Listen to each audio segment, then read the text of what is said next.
Good afternoon. This is Rich Nass, Executive Vice President with Open Systems Media, here for this week's installment of Lessons from a Leader. And that leader happens to be Ray Zinn, the former longtime CEO of Micrel. Good afternoon, Ray. Well, hello, and good afternoon to you also, Rich. Thank you. Thank you very much. Okay, so I want to tackle another subject that's a little bit on the touchy side. Ego in the boardroom or in the corner suite. Most of the CEOs I know, present company excluded, of course, have a very large ego. And now, is that something that just sort of happens because of people's rise to the top, or is that a necessary requirement to really be a successful CEO? Well, as you said, present company excluded. And so my, of course, view is that, no, you don't have to have a big ego.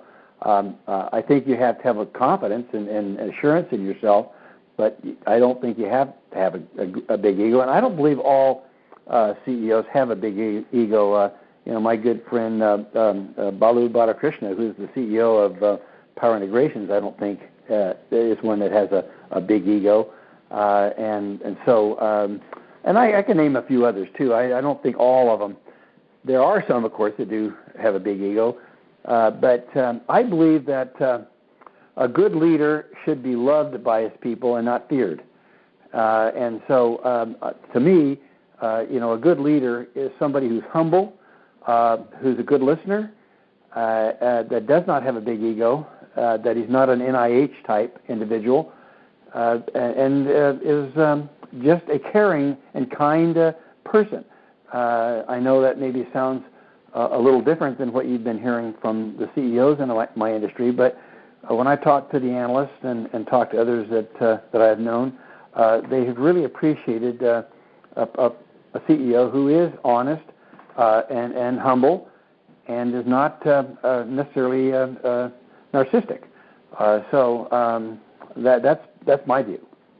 But I have a feeling that the person that you see may not be the same person that the employees of that company see, because they look at you as an equal, whereas they tend to talk to their own employees differently. Is that accurate, or am I off base? No, I think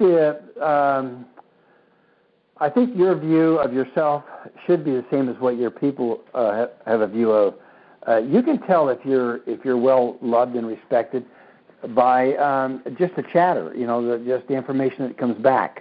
And if you have the rapport with your people, that they will tell you how they feel without feeling repercussions from it. You can find out how you're viewed by your people, but you have to be honest. And you can't be you can't say, oh well, I didn't like what you said, and so I'm going to take retribution. You have to have that kind of rapport that your people will be open with you, and that's how you learn. If you're living in a the king has no clothes kind of a thing, then I don't think you're going to get the feedback you need from your people.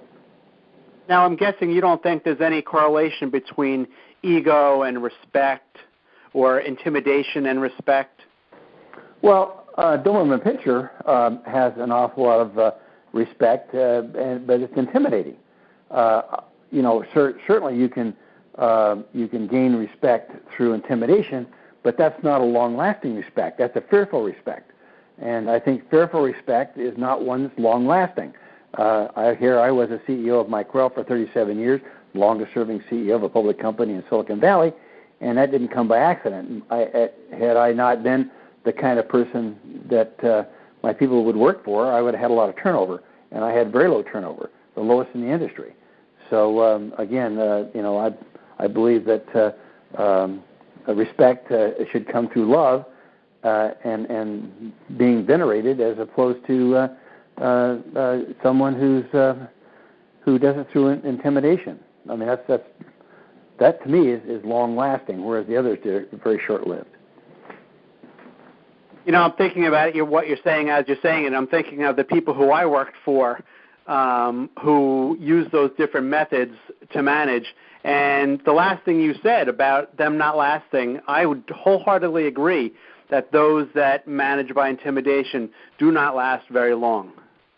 Absolutely. I mean, at least that's my view. And And I'm not sure, of course, those who are more who get fear through intimidation would agree, obviously.